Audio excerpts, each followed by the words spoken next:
Saat ini di penjara Stryker ternyata sedang diserang oleh Suicide Squad, di mana di ruangan sel tahanannya Superman, dia berhasil dengan sangat mudah keluar dari selnya. Terlebih lagi karena listrik tidak menyala, sinar matahari merah pun tidak berfungsi dan tentu saja membuat Superman dengan santainya melenggang keluar dari sel tahanannya. Daniel Turpin yang sekarang berada di lokasi penjara akhirnya dihadang oleh Batman yang palsu. Ternyata Batman palsu membawa pasukan Suicide Squad-nya dan langsung memerintahkan mereka untuk menyerang semua petugas penjara. Mengetahui hal tersebut, Batman, Green Arrow, dan Black Canary langsung menuju ke sel tahanan penjaranya si Superman. Batman kemudian meminta kedua pasangan Green Arrow dan Black Canary yang mengurus Suicide Squad, sedangkan dirinya yang akan menangani Superman Clark Kent. Di penjara, Killer Croc diserang oleh Black Canary dan dibantu juga oleh Batgirl dan Green Arrow. Setelah Killer Croc tumbang, ternyata Deadshot menyerang mereka, dan sebelum Deadshot akan membunuh kedua pasangan itu dengan senjatanya, tiba-tiba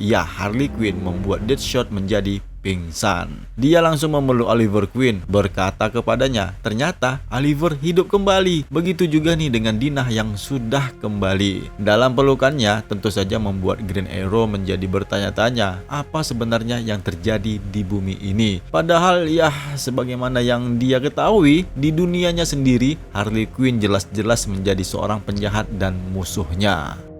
Kemudian kita pun berpindah ke sel tahanan si Superman. Saat ini Batman dan Superman saling berkonfrontasi. Ternyata Batman telah bekerja sama dengan Atom Ray Palmer untuk masuk ke dalam otak Superman. Atom Ray Palmer menancapkan pisau kryptonit yang membuat Superman menjadi menderita. Hal itu dilakukannya agar Superman tidak melakukan apa yang tidak diinginkan Batman. Yang kemudian Batman pun memberitahu Warden Turpin bahwa Superman telah ditangani dan meminta pembaruan. Hanya saja saat ini Turpin yang masih sibuk menghadapi serangan Katana dan tim Suicide Squad yang lainnya berada di blok keamanan penjara. Batman pun kemudian menghubungi Batgirl, Black Canary, dan Green Arrow untuk memberitahu perkembangan mereka. Berpindah ke Harley Quinn yang masih memeluk Black Canary dan Green Arrow karena bahagia menyadari mereka masih hidup. Green Arrow menjadi terkejut bahwa ternyata di bumi ini Harley Quinn adalah rekannya. Harley pun menjadi terdiam di saat Black Canary menjelaskan kepadanya Green Arrow yang ada bersama mereka berasal dari bumi yang lain. Namun setelah mendengar hal itu, Harley semakin melakukan tindakan yang lebih konyol. Di mana dia mengaku-ngaku kalau di dunia ini antara dirinya dengan Green Arrow sebenarnya adalah sepasang kekasih. Hal ini tentu saja membuat yang lainnya menjadi terkejut, dan setelah hening beberapa detik kemudian, Harley pun tertawa terpingkal-pingkal dan mengatakan bahwa dia hanya bercanda. Harley pun kemudian menyebutkan bahwa dia di saat ini tinggal di tempat Green Arrow. Green Arrow pun kemudian menanggapi yang bertanya apakah tempat itu Arrow Cave, namun si Harley mengatakan bukan nama itu, yang sebenarnya adalah The Quiver. Yang kemudian si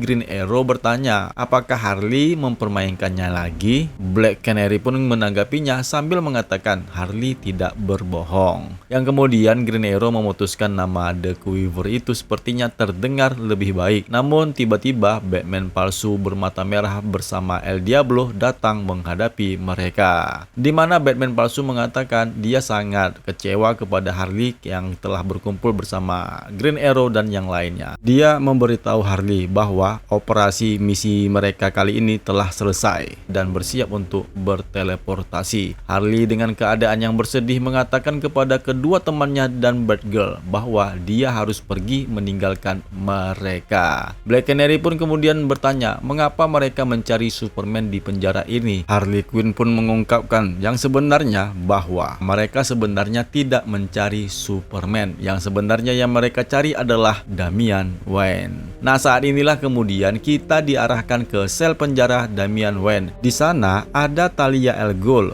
ibunya Damian yang datang untuk menyuruh agar dapat membebaskannya. Wanita yang bersama Talia al Ghul mengatakan Damian harus mengatakan tolong saat meminta keluar dari penjaranya. Damian pun mengatakan mereka tidak perlu khawatir tentang sopan santun ketika Talia dan wanita misterius itu membunuh sekelompok penjaga yang ada di sana. Wanita misterius itu pun membebaskan Damian. Damian ingin pergi menemui teman-temannya, tetapi wanita misterius itu mengatakan mereka tidak diperlukan karena mereka gagal mengendalikan dunia. Dia pun berkata mereka akan berjuang untuk dunia. Yang selanjutnya, Daniel Turpin memasuki ruangan dan menyuruh Damian untuk kembali ke sel penjaranya. Damian pun sebenarnya mengatakan dia tidak ingin menyakiti Turpin. Turpin pun tidak percaya Robin Damian Wayne bisa melakukan apapun dan memanggil Batman. Saat Turpin melakukannya, wanita misterius itu langsung membunuh Turpin dan para penjaga. Atas kejadian ini membuat si Damian menjadi terkejut dan tidak menyangka bahwasanya Turpin tewas di hadapan mata dan hidungnya. Damian, Talia, dan wanita misterius itu berlari keluar dari penjara. Damian pun mengeluh bahwasanya mereka bisa saja melumpuhkan Turpin daripada membunuhnya, seperti yang baru saja dilakukan mereka berdua membunuh Turpin. Wanita misterius itu pun kemudian mengunci Damian ke lantai, dan Talia pun mengungkapkan bahwa dia itu adalah saudari perempuannya yang bernama Athanasia Al Ghul, yang juga merupakan putrinya Batman, yang selanjutnya mereka bertiga pun berteleportasi.